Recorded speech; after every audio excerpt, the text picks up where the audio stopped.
but they've controlled the game. Yeah. They have controlled the game from that point. So effectively, it's not. They've had nothing to control. But they've given They have decisions, they have controlled it. They've controlled it I and agree. themselves.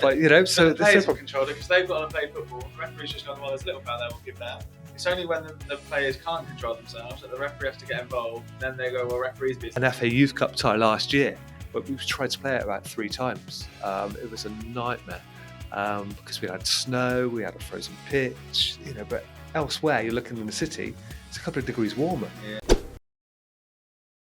Hello and welcome to the YesRef Podcast with me, Olly Ballinger. And me, Ben Williamson. Ben, how are you, mate? Yeah, I'm good, mate. Yeah, another busy week. Yeah, living my best life. You? Yeah. I'm away again next week, so getting busy this week. I think I'm more surprised when you're home. When you say I'm back next week, I'll be like, oh right, I can do some work. I know, it's wild. Paul, how are you, mate? Very well, thank you, gents. Lovely to be here. Thank you very much for inviting us across. No worries. Thank you for hosting as well. This is very exciting. Our very first in-person podcast. So let us know what you think in the likes and comments. Paul, why don't you tell us a little bit about you and introduce yourself to our audience? So I'm Paul Metheringham, head of operations at Bristol City. Tremendous. A local club for us. So what is it that you do at Bristol City? So probably head of operations in terms of the academy will cover everything sort of off the pitch. So just ensuring that everything's prepared for the players, whether it be travel, registrations, contracts, kits, just pretty much everything off the pitch, as I can probably include from there. Food, everything. First team all the way down? No, 21s down. So I should say pre-academy through to 21s. And how many teams is that? Great question. It's not a trick. It's not a trick question. So you're looking at 9 teams there. 9 teams. Yeah. Nice. Yeah. Nice. And that involves arranging all the pre-match for match officials for all your home fixtures as well? Yep. So organising all the match officials, which are absolutely key to our programme, as you can probably imagine, and really enhance the players' development. Yeah, nice. It's got to be a really great environment for young people to come and referee. We were only talking before we went live that the environment here for young people to come and start their refereeing journey, end their refereeing journey, depending on where you are on scale, is a superb place to come, right? Yeah, it's a really good opportunity, I think, for, as you probably say, for a part of a referee's development. We offer sort of development fixtures in which the referees can come along, get their first taste of football in a sort of a non-pressured environment, which that is. Or we've also got some competitive fixtures, which is probably aimed at more of the more experienced referee that can come along and work in a competitive environment and enhance their skills that way. Yeah, it's really nice. I've come and referee. Have you refereed here? Yeah, once or twice. Yeah, I've refereed here a few times. I'm actually here. I've actually got a Premier League Cup game here in a week or so's time. True, yeah. Depending on when this goes live. Yeah, I'm actually here, which is nice. And I'm getting paid by YesRef. Tremendous. Which is quite nice. As it should be, right? Yeah, it all works round, yep. Yeah. So, interesting to understand a little bit about the day-to-day here, but you probably haven't just walked into this role. Do you want to take us back a little bit? Tell us about where your passion for the game started? So probably really fortunate to have a very supportive family earlier on who got me involved into football. I think I played in first organised football at maybe 9 or 10. Okay. Just like years ago, then. Yeah, absolutely. Yeah, absolutely. A couple of years ago, got involved in football, was supported throughout, was really fortunate to play with some very, very good players and involved in some excellent teams. Really supportive as they go through. And from there, finished playing probably mid to late 20s, unfortunately, due to injury. And then Knees, yeah. Knees, legs, everything, I think, whole body, unfortunately, as you said, it was only a couple of years ago. So, yeah, absolutely. Well. Yeah, 100%. Wanted to stay within the game as if possible. Was really fortunate to be involved initially at SGS College. So my initial first point started when I was actually studying at SGS College. So I was in the first ever football academy there. Nice. So that's probably developed, quite significantly since then. How long ago was that? That's a great question. 1997, I believe. Oh wow! Yeah, so All a right. few years back now, when Simon Payne's had the audacity to start that. Yes, that was excellent. And then obviously carried on playing, continued playing. Was involved with coaching at that point, and then at the end of sort of playing career, went back into SGS College and started working there, coaching and working within the operations department. So, Paul, what was it? Why football? Like, what is it about football that made you go, do you know what? This is going to be for me. Have we tried lacrosse, rugby, hockey? We must have done all those things at school. So, what was it about football that you were like, yeah, this one's going to be for me? Again, probably very passionate family involved in football. The dad really encouraged me, which was fantastic. As you say, you probably had opportunities to play other sports within school, but they weren't as prevalent. Right. Football was really kind of, I would say, easy to access. I don't think there's any potential barriers with football, whereas potentially other sports like your golf, your tennis are more probably slightly more exclusive sports, I think, Right. Yeah, where that's right. there's more financial cost to them. I think football's played all over the world due to that, or because of that reason. And just everyone seemed to play football in school, and there was fortunately football teams set up. Yeah. Yeah. So it's just easy to access. It's probably but- doesn't matter if you've got money or not. You can. Yeah, it's played everywhere, wasn't it? It was played on school greens. It's not. It seems very different now, with a lot of people on the computers and stuff like that. I don't see a lot of kids out playing on greens, do you? Remember back in the day that really, like that almost level ball with all the patches ripped off that we used to play football with. It was solid. Do you remember playing in the street and stuff like that? No, Just me? no. Do you remember it? Do you remember that? Absolutely, yeah. Like you could play football with anything, couldn't you? Like if someone didn't have a football, they'd play with a tennis ball. 100%, So it was brilliant, and there was so many organised games effectively, which not so stupid in the time, but you probably refereed them yourself. Yeah. Yeah. There was obviously disputes, arguments, and points at that. I think. Yeah. Bit of testosterone. Do you reckon they still argued over a throw-in back then? Because obviously that's we now know the most important decision in the game of football. Is it whose throw-in is it? Did we? I don't remember arguing about that. No, I think it was the more exciting decisions. Free kicks, penalties, dubious fouls. That's definitely changed.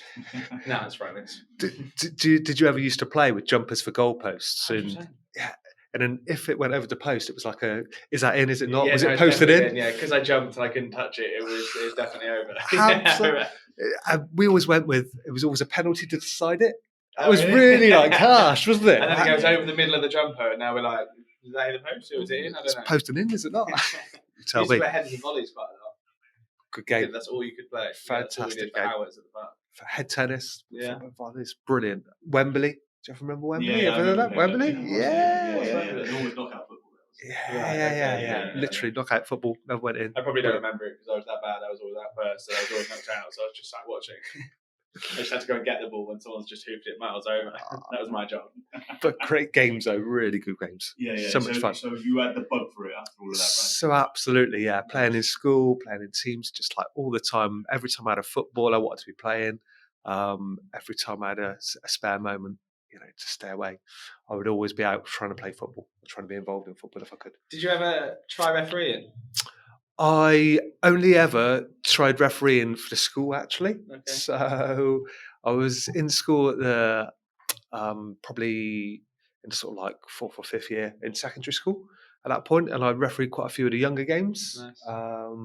Which I really enjoyed. It's really good fun. You did enjoy it? Yeah, really enjoyed it. Yeah, really enjoyed it. Not enough to park playing.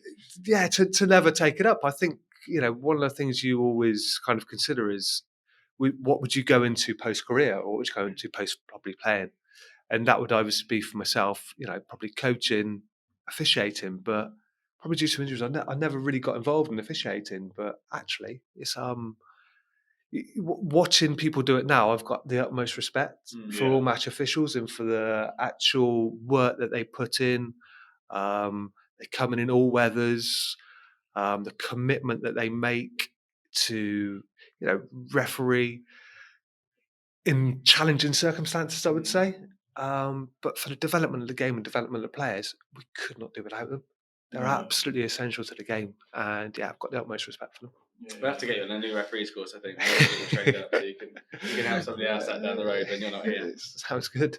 So you were talking about you got into kind of the administration of football roles. Yes. You haven't always been here, have you? You've been around. Tell us a bit more about that. Yes, so started off, as I said, in terms of coaching and operations side at SGS College. Really fortunate to probably be involved in creation of the first women's team, Bristol Academy. So we were part of the first Women's Super League, one of the sort of 8 founders of the Super League at the time. So spent a couple of years involved in the women's side there, in the men's team there when they were into the sort of Gloucestershire County League. Then was very fortunate to get a role within Liverpool Football Club, general manager of the women's team there. Wow. Where I spent just over 3 years, like really enjoyable years, some really good times there. Did you move the family for that? No, just moved across. Yeah, So you went up literally there just and the went family across. stayed Yeah, just moved Wow. across, and independently went at the time. I think it was an opportunity that you couldn't turn down. Yeah. But as with football, you're never really sure how long it's going to last. I think you might hit a real connection and go on to develop. And I've known people that have been in places for 20 years. I know people that have gone there and just not enjoyed places and come back after a couple of months. I guess that's probably something we don't really think about too much. I know referees commit to travelling to games and stuff, generally away at night or a few more if you're high level up. But I didn't think I realised that staff at these clubs would leave their families to take on these roles in different places. And then how that general managers or managers of football clubs nowadays would move elsewhere. Do they take their families? Do their families stay behind? And interesting to hear that you've left the family here to go and pursue that. Yeah, it's incredible. And there's a big mix, I think, because as in football, people do move around. So some do take families, some do stay local within roles for that reason. So you do see a sort of a mix at that point. But I presume you see that with match officials when they maybe, as a younger age, maybe go to university, start officiating in a different county, or and move from there potentially. I think it's really interesting because as referees, we are quite rooted to where we live, and we just travel for the day, sometimes hours upon end. But particularly players in club staff, you do see them moving around, and I think that's probably because of the opportunities that football presents. Right, there is a lot of money in the game, and for people to go out and enjoy different experiences, I think it makes you better as a person. I was only talking yesterday about how refereeing different disciplines of the same sport or different sports makes you a better referee or a better umpire. Yeah. So even if you was saying you referee 11-a-side, but you want to go and referee a little bit of futsal, because the futsal is a faster game, it will improve your decision making and your accuracy surrounding that. And then you go back to 11-a-side, and all of a sudden it's like, well, this is straightforward. Yeah, absolutely. Yeah. So, and I think there are similarities with coaching and just moving around different clubs. So yeah, it is interesting. Yeah, absolutely. How does it work then in terms of match officials? Because essentially, a lot of referees will progress through the levels effectively, and when they're starting out, as you say, they're very, very local, very, very grassroots. Hopefully, they're going to progress to the elite levels, and that would mean sort of Championship or Football League, and then Premier League, and hopefully international fixtures. How does that kind of develop for an official as such? Yeah, it's a great question. It's ultimately down to the referee. There's so many referees that just love the grassroots. I want to travel 10 minutes from my house. I want to go and referee a couple of kids' games. I want to come home, or a local adults game. After that, there's the promotion scheme where referees have to apply to their county FA to say, I think I'm ready for the next level. They get watched by qualified observers. There's generally 3 to 5 observations that will go, you're good enough for the next level. They go up to level 7, from level 7 to level 6. Then they do the same from level 6 to level 5. Same from level 5 to level 4, where we introduce fitness tests for the first time. There's generally some laws of the game exams in there as well. And then from 5 to 4, we go up to the FA start looking after you a little bit more because you're moving into the realms of semi-pro football. That gets even harder with different fitness tests, more laws of the game exams, more observations, and then you keep going all the way up to wherever you want to stop. You get to a point that it's not really your choice anymore whether you get promoted or not. You're kind of in that realm, so you're in the top 10. They need 10 for the next level, so they're going to offer it to you. And I don't think many people tell it now, do they? No, and you go through various interview processes as well when you get up to the higher levels. But I think the most exciting thing is the focus on wanting to speed up the process. Like I can talk about going back to when I used to referee in the early 2000s, and it would take you the best part of the season to even move up a level. And there's probably a really strong debate about should you push referees really, really quickly, force them up the levels, right? Praise them and send lots of encouragement, or do you leave them at the level for a couple of years, let them build the experience, and then push them? But there's always a caveat to the approach that you take, because if you push them, clubs are going to turn around and go, well, maybe the standard of officiating is dropped. But if you don't push them, then you might find that your workforce is quite old when it gets to the top of the game. So, if you think that the average probably life of a player in football is 35, I would say you can probably add almost 20 years onto that if you're looking at referees. Of course, and is that what we want? I don't know. I'm not sure I have the answer, but it is an interesting debate. I think you've got to add into that the ability of the referee to be able to communicate and manage people, manage players. Do you need a little bit of life experience to be able to handle 22 people that are passionate about the game and everything else that comes with it, the spectators, the managers, the event of a game of football? I think it's challenging enough, but as you get up to the higher levels, you need to have that skill set, and I don't think you can develop that if you're really, really young, in my opinion. No, there will be some outliers, but I think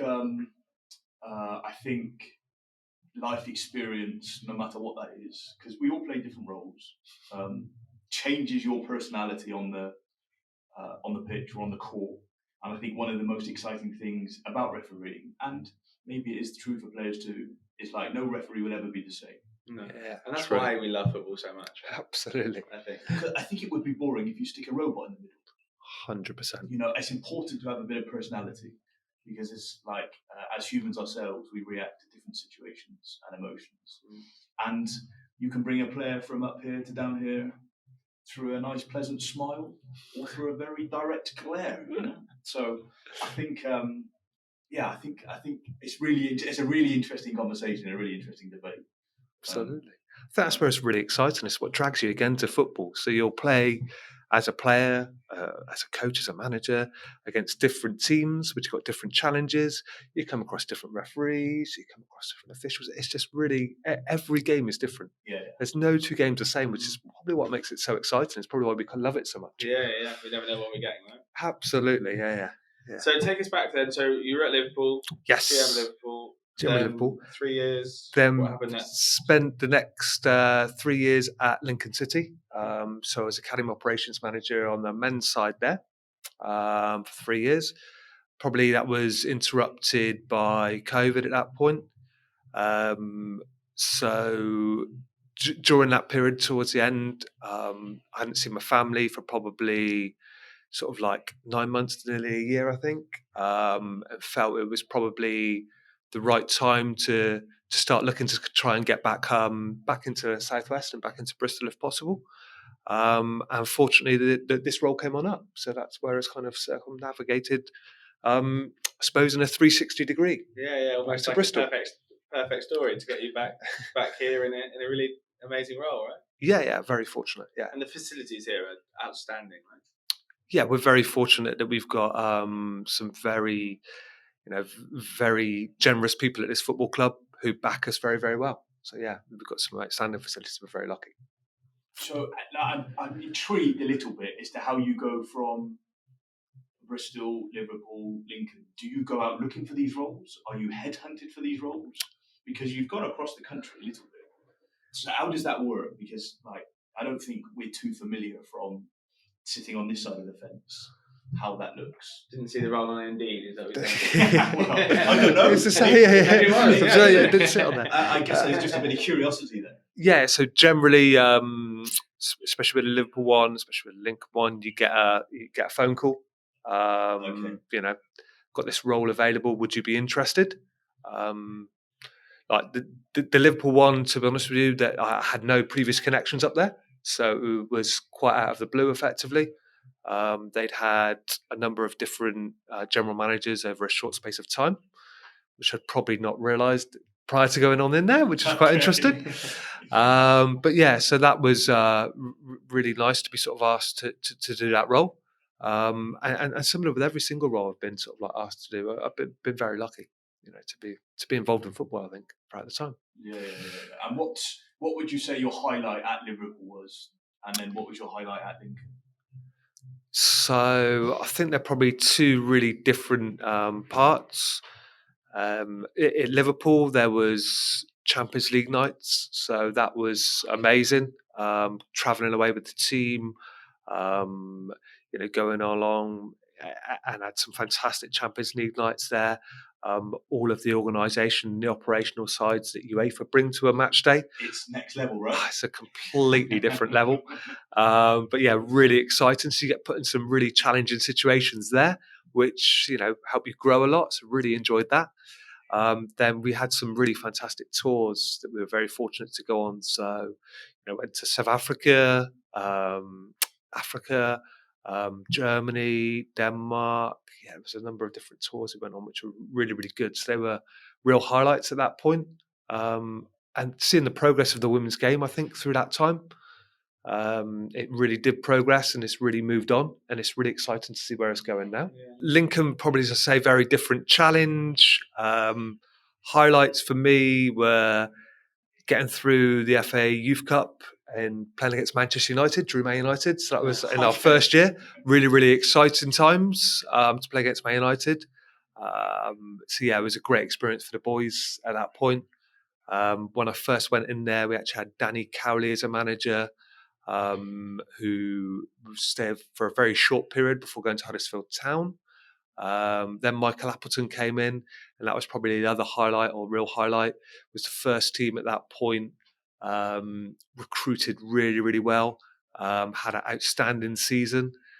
We're in the top sort of like 5 or 6 all season. Managed to beat Sunderland in the playoff semi-final, got to the final at Wembley. And unfortunately, we were beaten by the better side on the day, and Blackpool beat us went up through the playoffs, I should say. But yeah, that was a real highlight. That whole season, it was really exciting times to just think, you know, we've got a real chance here. Lincoln City could be in the Championship, which would have been a fantastic achievement for the club at the time. So yeah, it's good to see they're still, you know, progressing and doing well. Yeah. Nice little journey. Yeah. Quite a contrast though, from Champions League to, you know, looking at the progression in the English pathway. Yeah, definitely a real difference in terms of that. As you say, your Champions League is probably what everyone watches on television, effectively, don't they? And you know, it's the kind of part that everyone really loves. But actually, the EFL and the Saturday to Saturday football, the football under the lights, is the real thing, and the passion that really fills me. I think I really enjoy that. Yeah. I've been fortunate to experience a little bit of Champions League, particularly from, let's say, behind the scenes as opposed to the camera. And like my first experience was bubbles.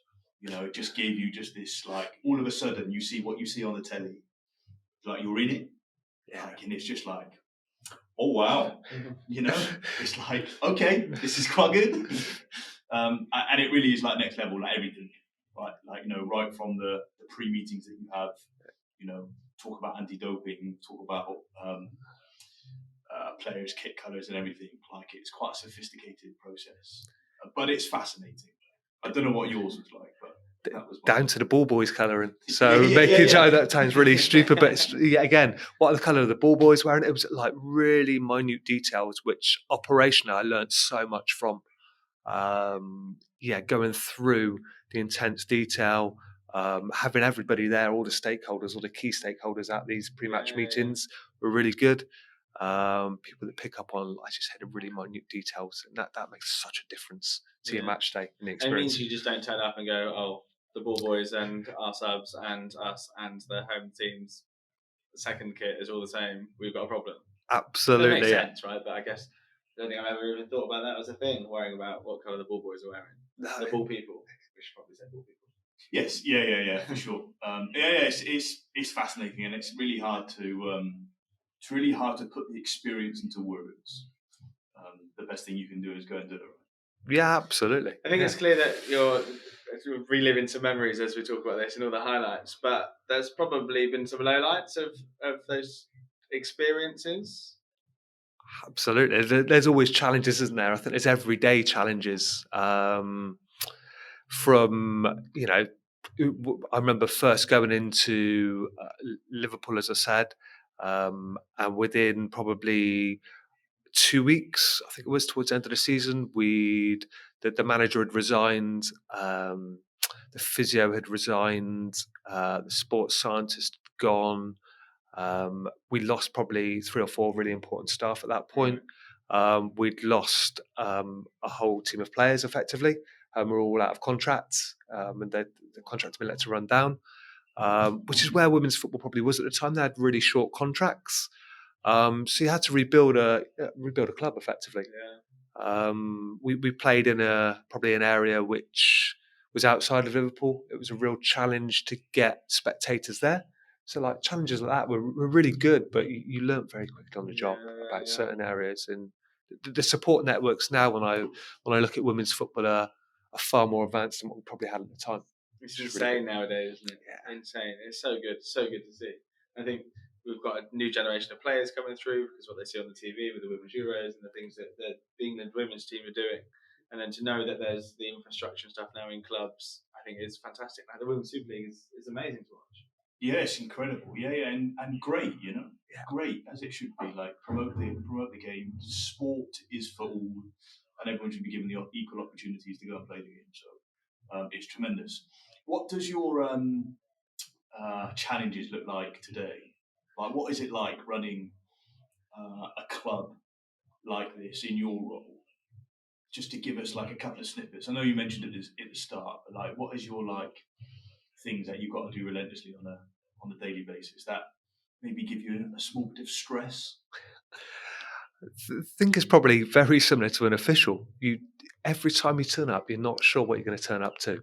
Okay. You're never sure what you're going into. Yeah. So, say for example, we could turn up here. It's a really nice facility, but there's also a microclimate. So effectively, I'll go down the hill and it will be lovely. You'll turn up here and there could be a couple of foot of snow. Really? So effectively, we had an FA Youth Cup tie last year, but we tried to play it about 3 times. It was a nightmare because we had snow, we had a frozen pitch, but elsewhere, you're looking in the city, it's a couple of degrees warmer. Yeah. So you're never really, sure what you're going to turn up to at that point. And you're never sure what's going to happen on the way. There could be issues with transport. There could be issues with kit at the time. There's so many different challenges throughout the time, which have been completely unforeseen. I can sort of share details of all sorts of different things that you just don't see coming, which really help you think on your feet. Really help you develop. Big skill you've got to have, right? Yeah, definitely. And probably, as you well know from officiating, you're not sure what someone's going to do, are you? No, absolutely not. So, is it possible for you to have a match day every day of the week, or is there some days you don't play? There are some days we don't play, but we are a 7-day operation, effectively. Okay. So the players love matches. I think the match officials probably love matches. We love a match day operation. We absolutely really enjoy a match day. And although training, I get it, is everything in terms of your preparation, in terms of getting everyone ready for it. Like your match day, there's you can't be a competition. I don't think a competitive edge, and that's really, really good. Really enjoy match day. So just out of interest then, for other people that may be interested, So Matchday, under 21s, playing Sunderland in the Premier League Cup, week Monday. I know that because I'm on the game. When does the planning and preparation for that game specifically start for the operations team? So we would be drawn, the Premier League Cup group stages get drawn in, I think it's July. Okay. So you start planning that as soon as you receive those kind of fixtures back in July. Wow.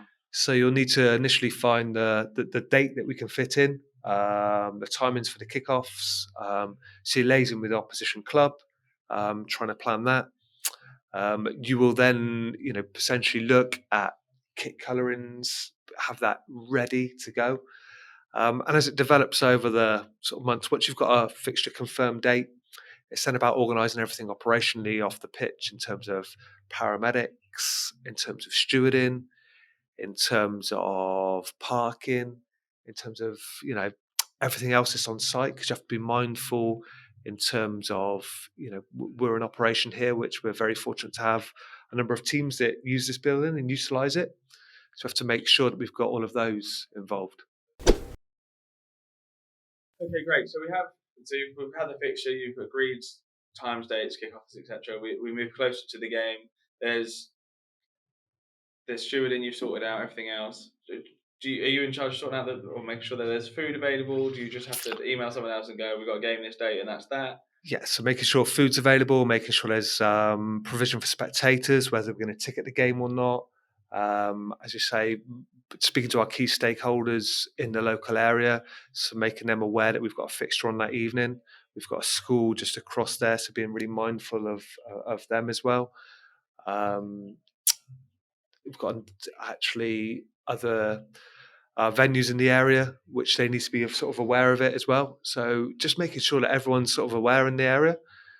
Then we get we're fortunate at under 21s level, we actually get the officials allocated to us. Yeah. So as soon as we get the sort of confirmation from MOAS regarding the officials, we would then contact the match officials and the opposition club.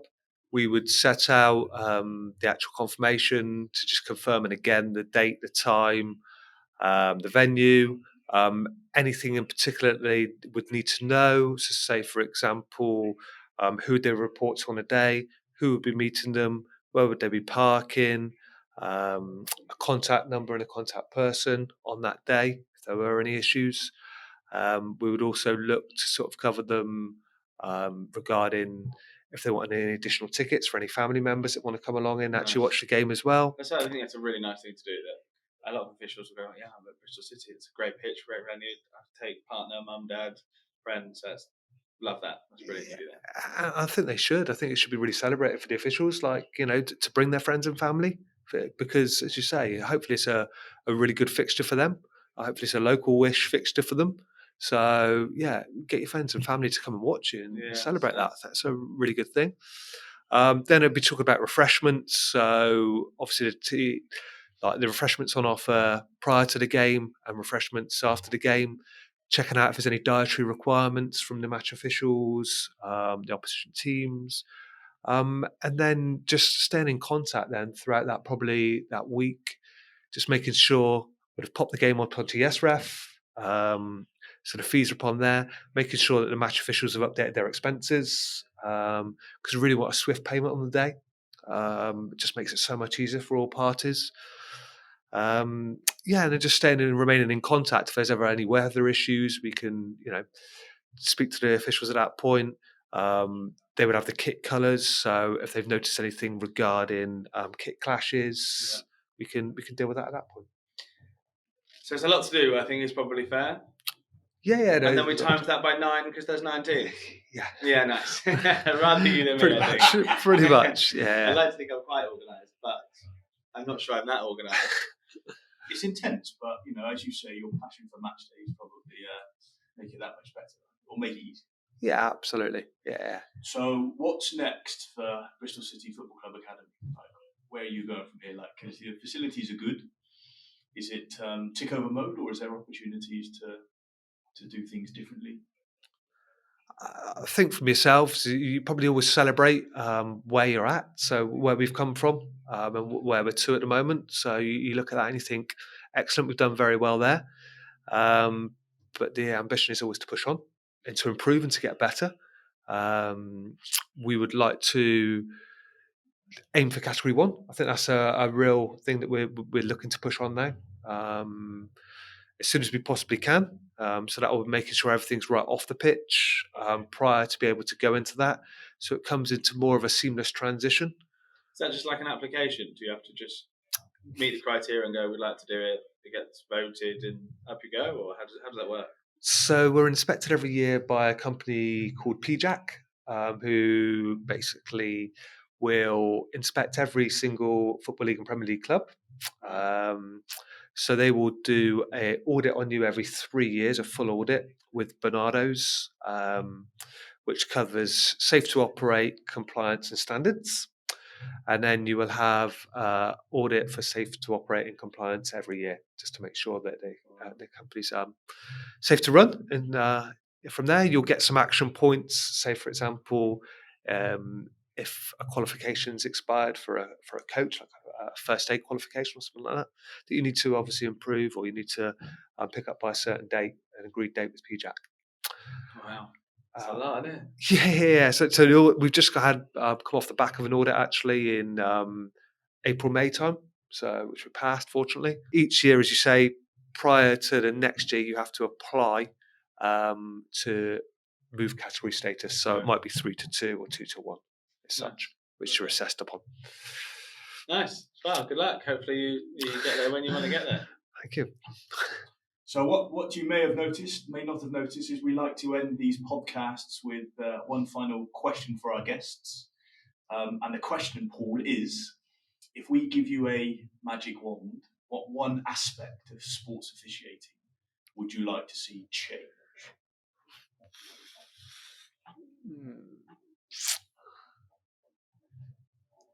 So I think you've got a real challenge at the moment at probably elite level with video assistant refereeing. I think that's a real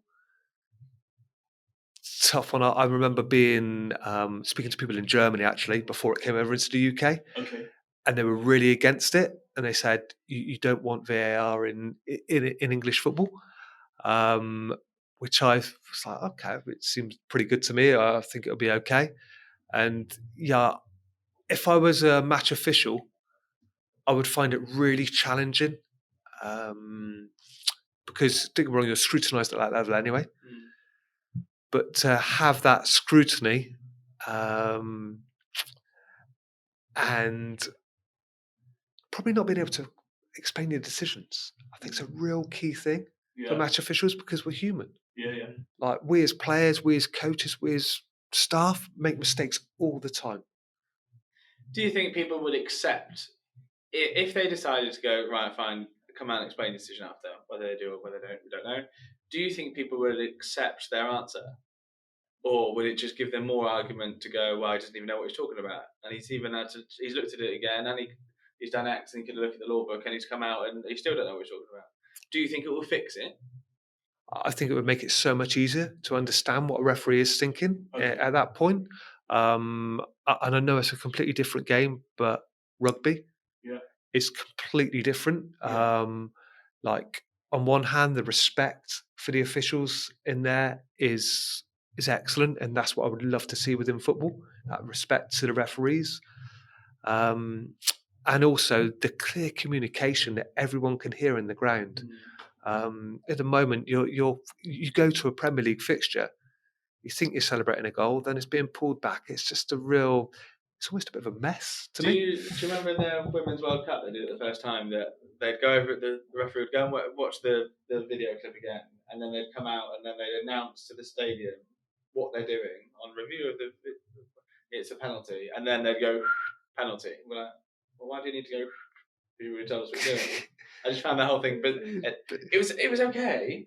It was just a bit weird for me. I'm not sure I was a fan. No, agree. If we was to flip it on its head and gave the teams one challenge per half and don't allow the match officials or the referees or the umpires to decide what gets reviewed?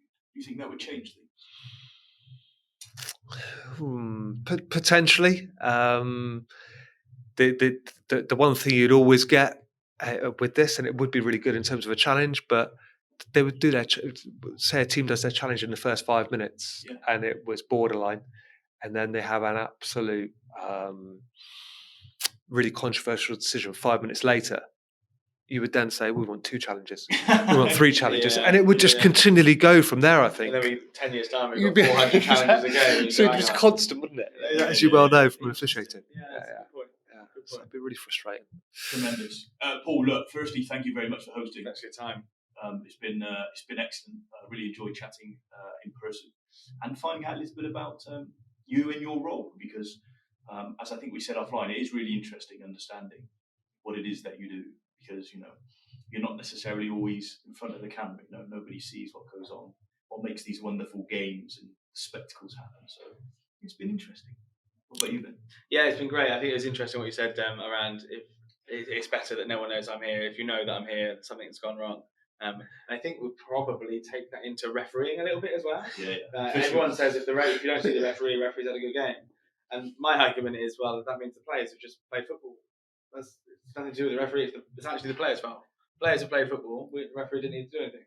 No. Come on. The role of the referee or the umpire has an impact on the way the players behave. I agree, to some extent. Of course it is. The first 5-10 minutes, do we not want to say, we'll let the players play, and if they get on and play football, we don't need to do anything? Because the role of the referee is only to make a decision when the 2 teams can't. Sure, but I don't believe for 1 minute that my personality or your personality doesn't affect the way that those players play the game. It must be, because I don't have a personality, mate. You're right. It's really interesting you say that, guys, because when I'm talking to the coaches after the game and we're marking the referee and stuff like that, the ones that we'll get, they generally look at you in terms of your marketing. Let me get my notepad out. You take your marketing scheme as like, actually, didn't notice the referee. Yeah. And that's what you kind of get. And if it is a case of that like the game just flowed, and that referee then, it's really good. You tend to get that. Really good if they didn't do anything. But they've controlled the game. Yeah. They have controlled the game from that point. So effectively, it's not. They've had nothing to control. But they have controlled it. They've controlled it themselves. So the players have controlled it because they've got to play football. The referee's just gone, well, there's a little foul there, we'll give that. It's only when the players can't control themselves that the referee has to get involved. And then they go, well, referee's busy. Because the players didn't do what they were meant to do in the first place. Pass the ball around, put it in the back of the net, we don't have to do anything. And then everyone will be really good, right? See, I disagree. It should be. I disagree on that because, actually, when you look at the players and they're playing, and maybe you get a first tackle in or someone, like you say, not being controlled, the referee then instantly manages that situation, and then you don't notice the referee. So you don't notice the players, don't notice the referee. The game just flows due to the referee managing it. That's how I see that. Interesting. Yeah. I would concur, Paul. No, I think I'm a little bit different. Just really quickly, I was watching the Chelsea-Tottenham game last night, and it was just after the first. There's 2 yellows for adopting aggressive attitude, and a guy behind me in the pub was like, "Oh, come on, ref, get a grip. You need to get a grip of this game." And I would just sit there going, "It's not the referee that needs to get the grip of the game. The players need to get a grip of themselves and their own emotions. It was a free kick which the referee gave, and you decided to get up and push each other. If you didn't do that, you then wouldn't have had the 2 yellow cards, and the referee wouldn't need to get a grip because you're not there to push each other." No, but is the contrast just because someone's expectation of football in the modern era versus the way it was going back years is different? Because if you think about it, the challenges that were accepted in the 1950s versus what's accepted today is very different. And I just wonder whether the people are coming from different angles when they use that comment of get a grip. Maybe. If we didn't have VAR at this point, okay, and you're in the pub last night, would you have probably spent 30, 40 minutes at the end of the game disputing all those decisions? It would have been quite an interesting conversation. But we still do we not? We dispute VAR rather than the referee's decisions now, don't we? True. Which is like, I really enjoyed actually debating. The most refreshing thing about last night, I don't know if you watched the post-match interview with the Tottenham manager, was they asked him about, what do you think about the referee tonight? And he basically turned around and was like, why are you asking me about the referee? He's made his decisions. That's what we're doing. Get on with it. Why don't we just talk about the game of football and how we lost the game and we weren't good enough, and etc. etc. And I was like, that's such a breath of fresh air. It was such an incredible comment.